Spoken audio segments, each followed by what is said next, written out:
오늘 우리가 읽었던 이 본문이 제가 지난 시간에도 어느 조금 언급을 했는데 최초로 아브라함이 하나님이 어떤 분이시라는 것을 깨닫게 되는 사건입니다. 사실 아브라함이 그렇잖아요. 기대를 가지고 가나안 땅에 왔는데 가나안 땅에 오자마자 아브라함을 맞이한 게 뭐라고요? 기근이었습니다. 그 기근을 맞이하면서 아브라함은 하나님 앞에 대한 어떤 배신감을 가졌을 겁니다. 가나안 땅에 가면 내가 너를 복에 되는 복의 근원이 되게 하겠다. 큰 민족의 근원이 되게 하겠다라고 정말 축복의 사람이 되겠다라고 말씀을 붙잡고 가나안 땅에 왔는데 축복은커녕 그 가나안 땅에 그 기근이 들어서 다 죽게 된 겁니다. 그러니까 그때 한번 아브라함이 하나님의 그 대해서 느끼는 배신감이 어떨까라고 한번 생각해 보십시오. 아브라함의 입장이 만약에 우리의 입장이었다면 하나님에 대해서 어떻게 생각하셨겠습니까? 바로 그거예요. 그러니까. 그런데 이제 그런 과정에서 애굽으로 아브라함이 내려갑니다. 근데 성경에 보면 아브라함이 애굽으로 내려갈 때 그 마음 가운데 뭔가 불안함이 있었습니다. 혹시 내가 애굽에 내려갔을 때 내가 뭐가 잘못되면 어떨까? 혹시 내가 핸들링할 수 없는, 내가 감당할 수 없는 어떤 일들이 일어나게 되면 어떻게 될까에 대한 불안감이 아브라함에게 있었던 것 같습니다. 그래서 근데 아니나 다를까 아브라함이 그 바로 왕을 만나고 강제적으로 자기 와이프를 이제 바로 왕에게 뺏기게 되는 상황이 벌어졌습니다. 바로 그때죠. 그 당시 최고의 가장 강대한 나라의 가장 강력한 왕, 그 바로 왕이 자기를 불러서 이 가나안 땅으로 지금 그래서 이 애굽까지 오도록 한 이 하나님 앞에서 꼼짝 못하는 모습을 아브라함이 보게 됐다라는 겁니다. 정말 그 강력한 그 바로 왕이 자기가 상상할 수 없는 그 강력한 바로 왕이 전능하신 하나님 앞에서 꼼짝하지 못하는 모습을 보고 바로 아브라함은 하나님이 이렇게 전능하신 분이시구나, 그분의 능력이 이렇게 대단하신 분이구나 라는 사실을 깨달았다는 겁니다. 결국 이거죠. 지금까지 아브라함은 수없이 많은 우상들을 섬기면서 신들을 섬기면서 왔는데 지금까지 자기가 섬겼던 신과 비교할 수 없는 전능하신 신, 정말 완전히 본질적으로 다른 신인 것을 아브라함이 조금씩 깨닫기 시작하면서 바로 뭐냐면 새로운 영적인 세계, 새로운 영적인 지평 안으로 아브라함이 들어가기 시작했다라는 겁니다. 그러니까 하나님은 지금 아브라함을 통해서 조금씩 하나님 자신을 보여주시지만 다 보여주시는 건 아니고요. 조금씩 보여주시면서 아브라함이 또 다른 영적인 세계로 들어가도록 인도하고 계신다라는 겁니다.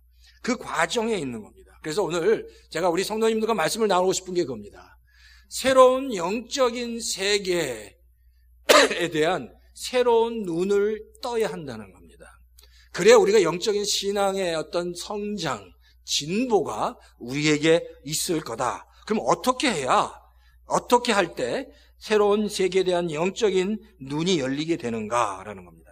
첫 번째는 우리가 신앙생활은 보이는 것이 전부가 아니다라는 사실, 보이지 않는 세계가 있다는 것을 알아야 된다는 겁니다. 보이는 것이 전부가 아니다. 한번 성경을 한번 찾아보시겠어요? 성경 한번 찾아보십시오. 창세기 1장입니다. 창세기 1장을 한번, 우리가 너무 잘 아는 말씀인데 꼭 한번 찾아봐야 됩니다. 창세기 1장에 보면 창세기 1장 1절, 우리가 너무 잘 아는 말씀입니다. 창세기 1장 1절 한번 다 같이 한번 큰 소리로, 너무 잘 알지만 다시 한번 큰 소리로 읽었으면 좋겠습니다. 시작. 태초에 하나님이 천지를 창조하셨다. 이 말씀을 모르는 분은 한 분도 안 계실 거예요. 하나님이 천지를 창조하셨다.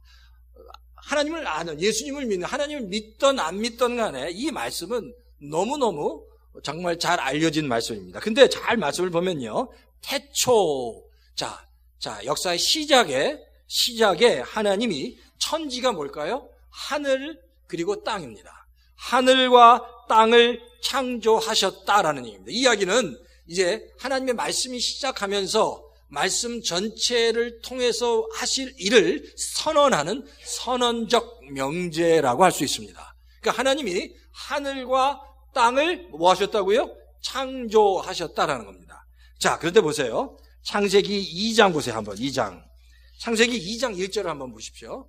창세기 2장 1절도 창세기 1장 1절과 유사한 말씀입니다. 근데 뭐가 다를지 한번 보세요. 자, 창세기 2장 1절. 자, 한번 큰 소리로 다 같이 한번 읽겠습니다. 시작.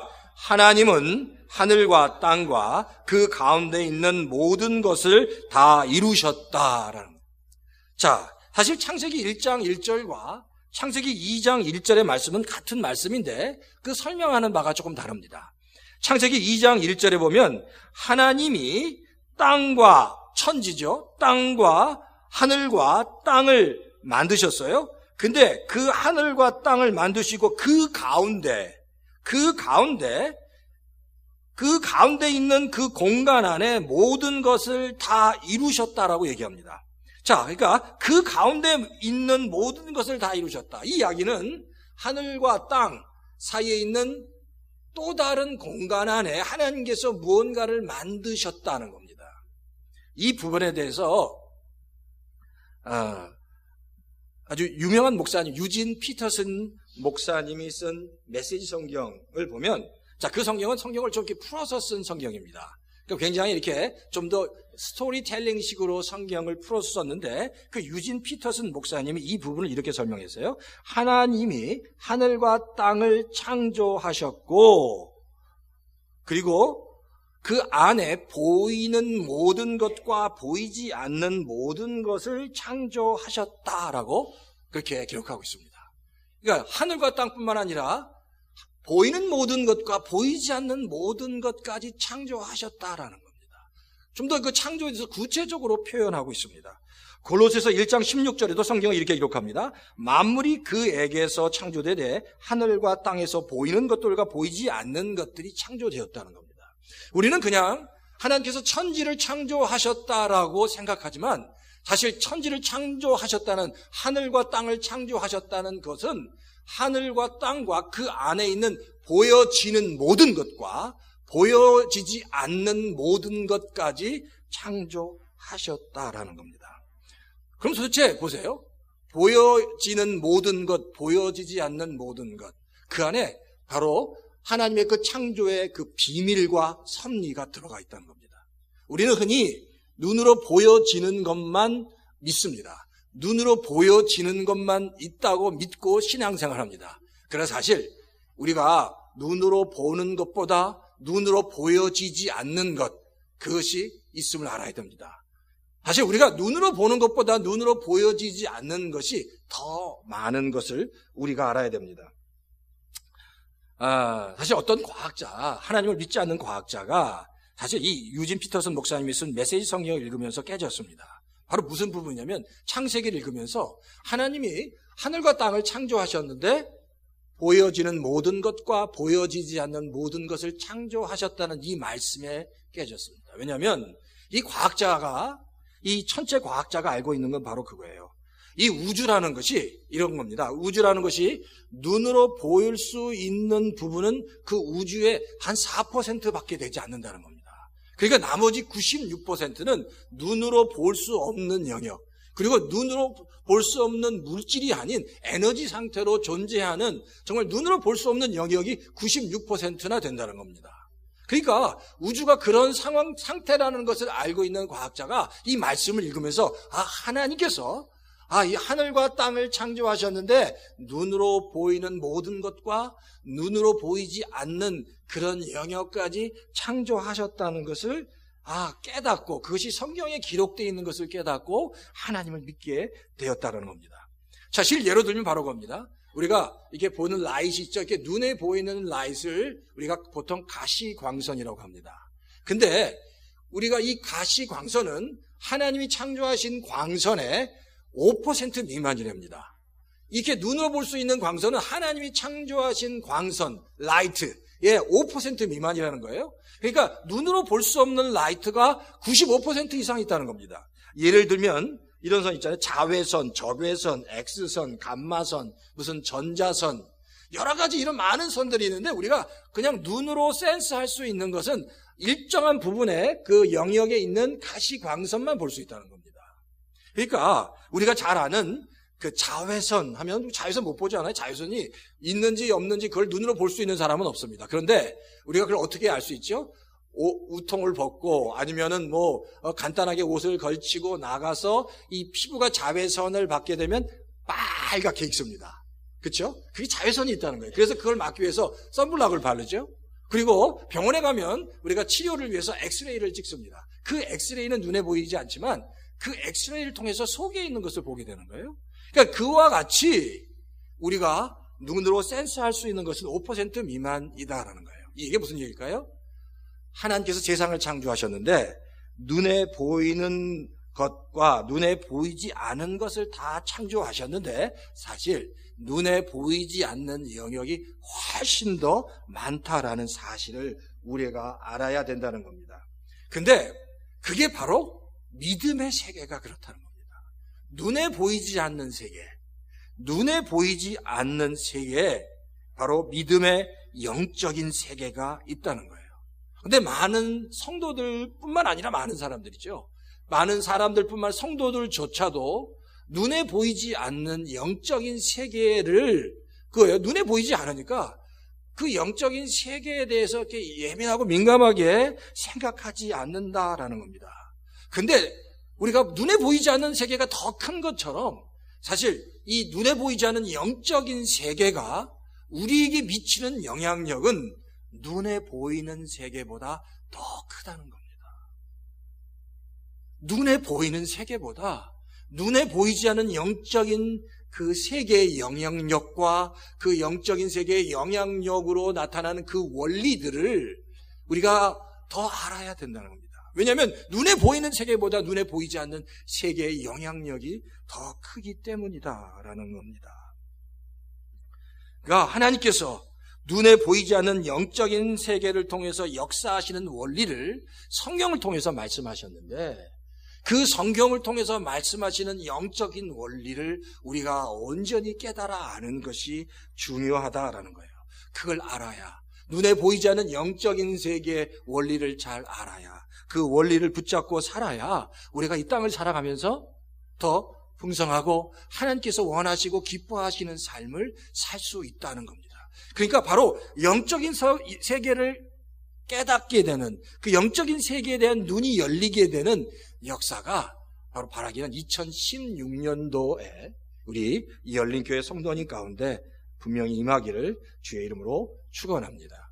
두 번째는 그겁니다.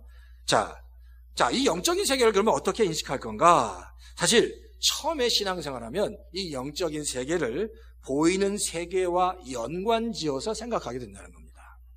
자, 영적인 세계를 우리가 어떻게 처음에 인식하게 되냐면 보통 이렇게 인식하게 되죠. 이제 기도를 하게 됩니다. 우리가 가지고 있는 문제를 가지고 기도를 하다 보면 그 기도를 통해서 영적인 세계를 조금씩 알게 되는데 신앙의 초기 단계는 이런 거죠. 물질적인 것이나 보이는 것과 이렇게 영적인 것을 연관지어서 우리가 영적인 세계를 깨닫게 된다는 겁니다. 예를 들면 이겁니다. 기도를 해요. 정말 이렇게 굉장히 어렵고 힘든 일이 생겼습니다. 돈이 필요한 거예요. 가난 때문에 여러 가지 이유 때문에 돈이 필요할 때 하나님께 기도합니다. 하나님, 제가 이러이러한 어려움에 빠졌습니다. 물질이 필요합니다. 돈이 필요합니다. 그렇게 간절히 기도했을 때 하나님께서 그 기도를 들으시고 응답해 주십니다. 그때 뭘 깨닫게 되죠? 기도했습니다. 그러면서 내가 이러이러한 것들이 필요했는데 하나님께 보이지 않는 하나님을 의지해서 기도했더니 하나님께서 이렇게 응답해 주셨구나라는 사실을 깨닫게 된 거예요. 그러니까 보이는 물질의 세계를 통해서 보이지 않는 영적인 세계에 하나님이 역사하시는 것을 깨닫고 하나님이 이렇게 역사하시는구나라는 것을 깨닫게 된다는 겁니다. 또한 뭔가 몸이 아플 때 건강 때문에 고민하는 성도가 하나님, 내가 정말 몸이 너무 아픕니다. 이 문제를 해결해 주십시오. 건강하게 해 주십시오라고 하나님께 간절히 기도하면 건강이 회복될 수 있습니다. 그럼 건강이 회복되면서 지금 내가 하나님께 간절히 기도했더니 하나님께서 그 기도를 들으시고, 보이지 않는 그 하나님께서, 성령께서 그 기도를 들으시고 역사하셨구나라는 사실. 그래서 보이는 물질의 것을 통해서 영적인 것을 깨닫기 시작합니다. 이게 신앙의 초기 단계에 이런 일들이 일어난 겁니다. 그러니까 뭔가 필요할 때 그것을 구하고 그것을 받으면서, 그런 과정, 하나님을 통해서 그걸 받으면서 하나님이 함께 하신다는 것, 하나님이 나를 통해서 역사하신다는 것 통해서 영적인 세계를 경험하게 된다는 겁니다. 그런데 그렇잖아요. 우리가 기도할 때마다 그러면 반드시 응답을 받는가? 우리가 사실 기도할 때마다 응답을 받는다면 너무너무 좋겠죠. 그러니까. 그런데 그렇지 않는다는 겁니다. 우리가 가지고 있는 문제가 있습니다. 어떤 물질의 문제인데 그 문제를 가지고 하나님께 기도했습니다. 무슨 잡이 되게 해주십시오. 어떤 비즈니스가 있는데 그게 좀 이렇게 더 잘 됐으면 좋겠습니다. 여러 가지 문제를 가지고 하나님께 기도했을 때 하나님께서 언제는 그걸 들어주셨지만 들어주지 않으실 때도 있다는 겁니다. 언제는 분명히 들어주셨는데 정말 이게 분명히 하나님께서 응답을 주셔서 이 문제가 해결됐다는 확신이 있는데 언제는 그게 해결이 안 되는 겁니다. 그러면 어떨까요? 그때부터 혼동이 오기 시작하는 겁니다. 정말 이런 거죠? 정말 내 기도를 들어주시는 하나님이 계시는가? 내 기도에 응답해 주시는 하나님이 계신가? 그러면서 하나님의 존재가 흔들리기 시작합니다. 그러면서 정말 영적인 세계에 대해서 흔들리기 시작하는 겁니다. 하나님에 대한 신뢰, 하나님에 대한 믿음, 하나님의 존재에 대한 믿음이 흔들리기 시작하는 겁니다. 근데 그것이 나쁜 사인이 아니라는 거예요. 그런 과정을 통해서 하나님과 영적인 세계가 있다는 사실을 고민하게 됩니다. 그런 과정을 통해서 하나님의 존재를 조금씩 깨닫기 시작합니다. 이 세상을 움직이는 게 보이는 것, 물질적인 것으로만, 그것으로 반응하고 그런 것으로만 움직여지는 것이 아니다라는 사실을 조금씩 깨달으면서 영적인 성장을 하게 된다는 겁니다. 우리가 이 땅을 살아가면서 이 땅의 대부분의 사람들, 하나님을 믿지 않는 대부분의 사람들의 그 논리적 사고는 인과의 법칙을 가지고 생각합니다. 원인이 있으니까, 어떤 원인이 있으니까 결과가 나타나는 겁니다. 원인이 생기니까 결과가 있다는 겁니다. 그게 그 cause and effect라고 그러죠. 인과관계 때문에 이 세상이 움직인다고 생각합니다. 그런데 그 인과관계에 대해서 그것을 맹신했던 사람이 욥기에 나오는 욥의 세 친구입니다. 엘르바스와 빌닷과 소발이라는 그 욥의 친구들은 다 이렇게 얘기합니다. 네가 뭔가 잘못했기 때문에, 네가 뭔가 하나님 앞에서 잘못했기 때문에 네가 이렇게 고통을 당하는 거야 라고 일관되게 얘기합니다. 완전히 세상적인 방식으로 얘기하면 네가 잘못했으니까, 네가 원인을 제공했으니까 네가 잘못한 거야 라고 이야기합니다. 근데 욥이 주는 메시지가 그런가요? 욥이 잘못했기 때문에 욥이 그런 고통을 당하는 건가요? 그렇지 않다는 겁니다. 세상의 일반적인 생각은 뭔가 원인이 있기 때문에 결과가 일어나는 겁니다. 근데 영적인 세계는 그렇지 않습니다. 원인이 없어도 하나님께서 하시는 겁니다. 그게 깨지는 거예요. 그러니까 세상적인 방법은 인과관계가 적용되지만 하나님의 나라의 방법은 그 인과관계가 아니라는 겁니다. 우리가 죄인이었지만 하나님의 은혜로 하나님 우리를 찾아오신 겁니다. 그러니까 하나님이 어떻게 역사하실지, 하나님의 계획과 섭리는 어떻게 이루어질지는 아무도 모르는 겁니다. 근데 그 하나님의 계획을 알 수 있는 사람은 누굴까요? 영적인 세계로 들어가 그 영적인 원리들을 조금씩 깨닫는 성도들에게 하나님의 그 영적인 원리들, 하나님의 마음을 열어주신다는 겁니다. 그러니까 그 영적인 세계에 눈을 떠야 한다는 겁니다. 영적인 세계에서 하나님 무엇을 원하시는지를 알아야 한다는 겁니다. 이게 성도가 눈에 보이는 것과 물질적인 것을 통해서 이제 영적인 것을 깨닫는 단계라고 말씀드릴 수 있습니다. 자, 그럼 보세요. 세 번째는 뭐냐? 세 번째는 영적으로 성장하게 되면 그 다음에는 보이는 것과 물질적인 것을 넘어서 새로운 영적인 세계가 있다는 분명한 확신을 갖게 됩니다. 이제 삶 자체가 보이는 것과 물질적인 것을 넘어서 새로운 세계, 영적인 세계 가운데 하나님이 역사하시고 그것이 사실 더 소중하다는 것을 깨닫게 되는 겁니다. 사실 이게 영적인 치열한 전투입니다. 악한 사탄 마귀는 성도들이 영적인 세계로 들어가 하나님의 은혜를 깨닫지 못하도록 합니다. 왜? 악한 사탄 마귀는 어떻게 해서든지 성도들이 보이는 세계, 물질적인 세계에 묶여 있기를 원합니다. 그래서 영적인 세계로 들어가서 그 안에 새로운 소위 아브라함이 눈이 떠져서 정말 놀라운 하나님의 은혜를 바라보게 된 것 같은 그런 역사가 성도들에게 일어나지 않도록 끊임없이 방해를 한다는 겁니다.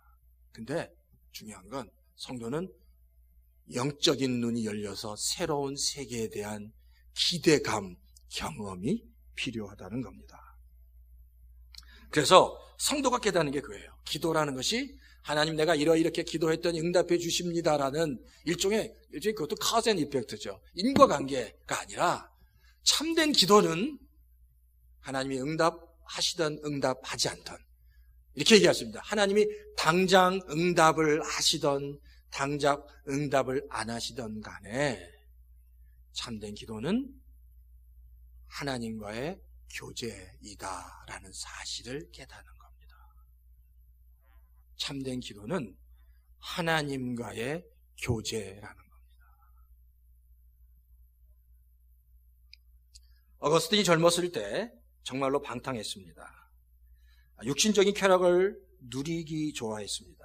그리고 이방 종교인 마니교라고, 이 마니교는 굉장히 라직한 종교인데요. 모든 우주 삼라만상을 논리적으로 해석하는 종교가 마니교입니다. 근데 그 마니교에 빠졌습니다. 그러니까 어거스틴이 굉장히 똑똑한 사람이었습니다. 근데 그러면서 점점 하나님께 멀어져 갔고요. 그런 어거스틴을 보면서 그 어머니 모니카는 어거스틴을 위해서 늘 기도했습니다. 그런데 문제는 그거예요. 어거스틴의 어머니 모니카가 어거스틴을 위해서 늘 기도했는데 기도 응답이 안 된다는 겁니다. 자기 아들을 위해서 늘 기도하는데 기도 응답이 안 되는 거예요. 어거스틴이 점점 방탕하고 타락한 길로 가고 있다는 겁니다. 근데 사실 이런 경우에 어떤 일이 벌어지냐면요. 사실 이런 경우에 오히려 기도 응답이 안 되지만 점점 어거스틴의 어머니의 모니카의 믿음이 좋아지기 시작하는 겁니다. 문제가 생겼어요. 그리고 그 문제를 가지고 기도하다 보니까 문제는 해결이 안 되는데 그 기도 가운데 하나님을 경험하게 되는 겁니다. 그리고 하나님을 날아가는 겁니다. 당장 어거스틴의 어머니 모니카가 기도하는 것이 응답되지 않아도 오히려 막 열심을 다해서 기도했는데 어거스틴이 더 반대로 더 방탕하고 하나님을 더 멀리 가는 것 같아도 제가 생각하기에는 정말 진심으로 하나님께 기도할 때 이 어거스틴의 어머니 모니카는 그 마음에 하나님으로부터 받은 확신이 있었을 겁니다. 그러면서 하나님과 더 깊은 교제로 들어가지 않았을까라는 생각이 들어요. 왜냐하면 끝까지 이 어거스틴의 어머니 모니카는 어거스틴을 위해서 기도했기 때문입니다. 그런데 어거스틴의 삶 가운데 이런 일이 벌어집니다. 그렇게 점점 타락하면서 살아가다가 어거스틴이 결정을 하는데 로마로 가기로 결정합니다. 근데 로마로 가서 더 많은 학문과 더 큰 세계로 가고자 하는 거예요. 근데 이 어거스틴의 어머니 모니카는 걱정이 이겁니다. 로마는 더 많은 사람이 있고 더 어거스틴이 방탕에 빠질 수 있는 환경이 로마라는 겁니다. 그래서 어거스틴의 어머니 모니카는 계속 기도했어요. 절대로 어거스틴이 로마로 가지 않게 해달라고 계속 기도했습니다. 근데 어거스틴이 로마로 갔을까요? 안 갔을까요? 갔을까요? 안 갔을까요? 갔어요. 그러니까 그렇게 기도했는데. 그러면 보세요. 어거스틴의 어머니가 그렇게 기도했는데 로마로 가면 하늘이 무너지는 겁니다.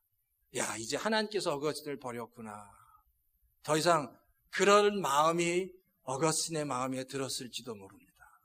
근데 놀랍게도 어거스틴이 로마로 가서 더 타락한 게 아니라 그곳에서 암브로시우스라는 그 당시 최고의 당대 설교자를 만나고 그 설교를 듣고 어거스틴이 회심하는 겁니다. 그리고 어거스틴이 완전히 바뀌는 거예요. 더 타락할 수 있는 환경으로 갔는데 하나님이 그를 로마로 보내셔서 암브로시우스의 설교를 듣고 어거스틴이 변화되었다라는 겁니다. 자, 보세요. 이게 바로 기도라는 겁니다. 이게 바로 기도라는 겁니다. 어거스틴의 어머니 모니카의 기도가 당장은 응답되지 않았지만 하나님은 결국 그녀의 기도를 듣고 계셨습니다.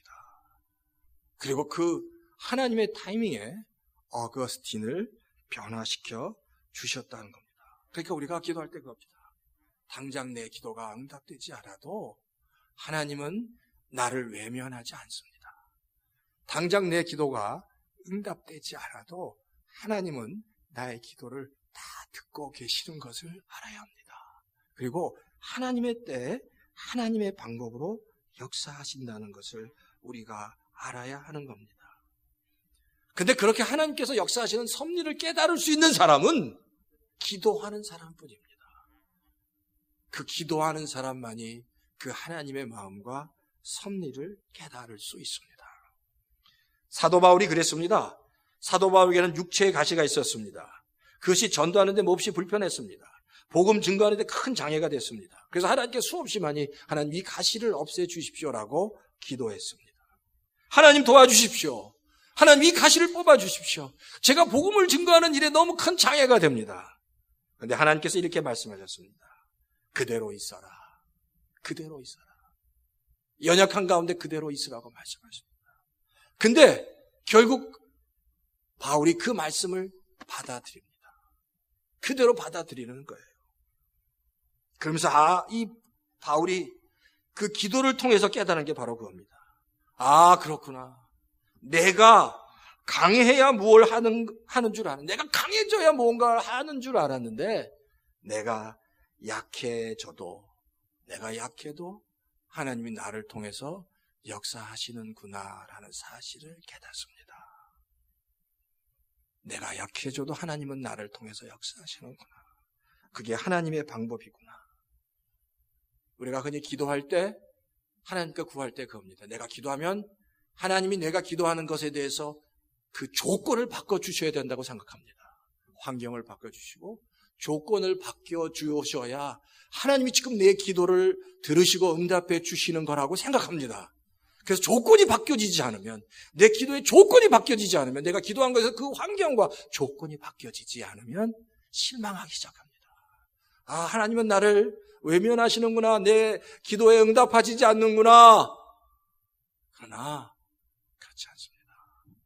하나님은 여전히 나의 기도를 듣고 계신다는 것을 우리가 알아야 하는 겁니다. 우리가 하나님께 기도하는 거 하나님은 여전히 다 듣고 누구보다 더 분명히 듣고 계신다는 것 우리가 알아야 된다는 겁니다. 하나님 원하시는 것은 그거예요. 조건이 바뀌는 게 아닙니다. 그냥 하나님이 하시면 됩니다라는 믿음과 신앙을 우리가 가지면 되는 겁니다. 히브리서 11장에 보면 11장 전반부에 이렇게 믿음의 사람들에 대해서 나옵니다. 믿음의 사람 아브라함에 대해서, 믿음의 사람 요셉에 대해서, 야곱에 대해서, 이삭에 대해서, 모세에 대해서 나옵니다.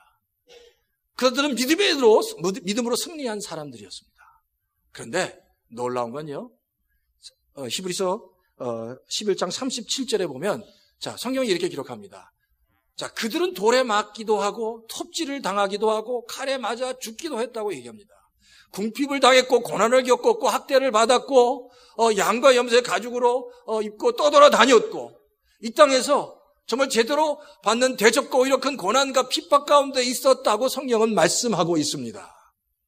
그런데 그들의 삶에 있어서 그들의 기도 제목과 그 기도로 인한 조건들이 바뀌지 않았지만 그 믿음의 사람, 비록 고난과 고통을 당했던 믿음의 사람은 여전히 하나님께 나아갔던 사람들이었습니다. 그리고 하나님을 신뢰했던 사람들이었습니다. 하나님이 주신 약속을 붙잡았던 사람들입니다. 그 가운데 하나님이 살아계심을 분명히 믿었던 사람들이었습니다. 그런데 하나님은 그런 믿음의 사람을 기억하시겠다라고 말씀하고 있습니다. 기도란 그렇습니다. 내가 기도할 때 하나님은 반드시 응답하시는 것이 아닙니다. 당장 응답이 되지 않을지라도 하나님은 나의 기도를 듣고 계시는 분이다라는 사실. 그리고 반드시 내가 기도해야 하는 것보다 더 좋은 것으로 주실 수 있는 분이다라는 사실. 진심으로 기도할 때 정말 그런 하나님을 믿고 신뢰함으로 나가야 합니다. 요셉의 삶을 보면 그렇습니다. 사실 한번 생각해 보십시오. 요셉은 믿음의 사람이었습니다.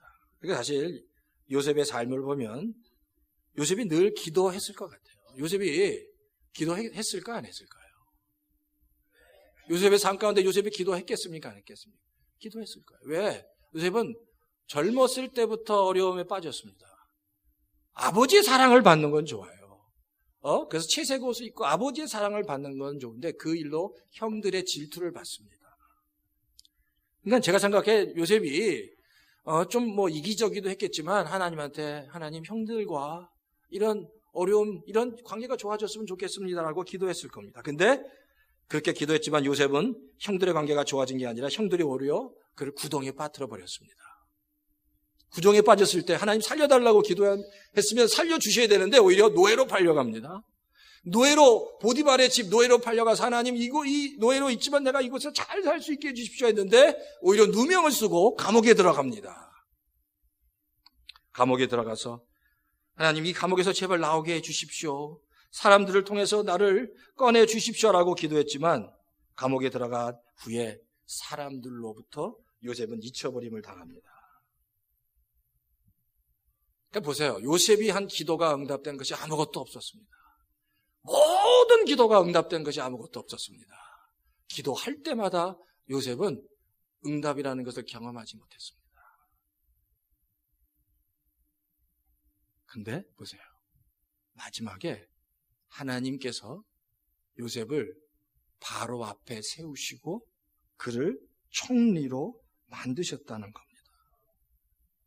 순간순간 요셉이 한 모든 기도가 응답되지 않은 것 같았는데 그 인생 전체를 봤더니 요셉이 기도했던 그 이상의 것으로 하나님께서 요셉의 기도를 응답해 주셨습니다.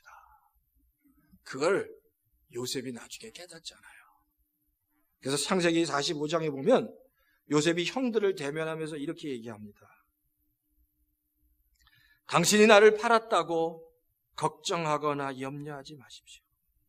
하나님께서 우리 가족과 민족을 구하기 위해서 나를 먼저 이 땅에 보내셨습니다라고 요셉이 고백합니다. 그러니까 요셉이 이때 비로소 그 하나님의 섭리, 그 인도하심을 깨달았습니다. 삶의 순간순간 요셉이 끊임없이 고민했을 겁니다. 왜 하나님은 내 기도에 응답하지 않으실까? 그렇게 많이 기도했는데 제대로 응답해 주신 것이 하나도 없습니다라고 수없이 하나님에 대해서 불평했을지도 모릅니다. 그러나 불평했겠죠. 그러나 그 과정 가운데 요셉의 기도는 응답을 위한 기도가 아니라 요셉은 기도 가운데 하나님과 교제했을 겁니다. 점점 더 깊은 그 하나님과 영적인 교제 가운데 뭔가 알지 못하지만 하나님께서 반드시 역사하실 것이다 라는 믿음과 확신을 요셉은 분명히 가졌고 그 믿음대로 하나님께서 이루셨는 줄 믿습니다. 이 사건으로 어땠을까요? 요셉 역시 새로운 영적인 세계에 대한 눈이 열립니다. 이 하나님의 섭리구나. 하나님의 계획이구나. 내 기도가 지금 당장 안 되고 더 안 되는 것 같고 더 망하는 것 같고 무너지는 것 같아도 하나님은 내 기도에 응답해 주시는구나라는 사실을 요셉이 깨닫기 시작했다는 겁니다. 그러니까 기도는 하나님과의 교제입니다. 기도 가운데 하나님을 만나면 하나님의 섭리가 깨달아지고 마음이 깨달아지고 은혜가 깨달아집니다. 근데 기도하지 않으면 기도하지 않으면 하나님을 알 수 없습니다. 영적인 세계에 대한 눈을 열 수가 없습니다. 기도하지 않는 사람은 하나님이 역사하셔도 그게 나중에 하나님이 하신 게 아니라 이게 내가 똑똑해서 됐구나라고 자꾸만 착각을 합니다. 내가 잘해서. 근데 기도하는 사람은 깨달아집니다. 하나님이 하셨습니다. 그렇게 많이 기도했는데 정말 하나의 기도 응답도 안 해주신 하나님이 그러나 결국 하셨군요 라고 하나님 앞에 나아간다는 겁니다. 잠언 3장 5절에서 7절 성경은 이렇게 기록합니다. 너는 마음을 다하여 여호와를 의뢰하고 내 명철을 의지하지 말라. 너는 범사에 그를 인정하라. 그리하면 내 길을 지도하시리라. 스스로 지혜롭게 여기지 말지어다. 여호와를 경외하며 악을 떠날지어다. 여기서 너의 마음을 여호와께 의뢰하라는 말씀, 그를 인정하라는 말씀, 그 말씀이 다 기도하라는 얘기입니다. 하나님께 기도하십시오. 그리고 의뢰하십시오. 하나님이 하나님이 되시면 인정하십시오. 그럴 때 하나님이 놀라운 역사 하실 겁니다. 우리가 지금 특별 기도 주간에 있습니다. 이 주간에 한 주간 지났는데 지난 1주간 동안 하지 못했다면 지금이라도 하십시오. 금식을 하든지 한 끼 금식을 하든지 작정을 하든지 아니면 다니엘 금식을 하시든지 아니면 새벽 기도를 하시든지 하십시오. 그리고 우리가 1월 한 달 동안 금요 기도회 작정했습니다. 누구 사람을 보기 위해서가 아니라 내가 먼저 하나님 앞에 나와 기도해야 합니다. 기도하는 자만이 하나님의 섭리를 알 수 있기 때문입니다. 우리 얼바인 열린교회 성도 여러분, 기도를 통해서 하나님 앞에 나감을 통해서 새로운 영적인 세계에 대한 눈이 열리는 역사. 그래서 하나님이 하셨습니다. 그렇습니다라고 정말 고백할 수 있는 우리 얼바인 우리 열린교회 모든 성도님 다 되시기를 주의 이름으로 축원합니다.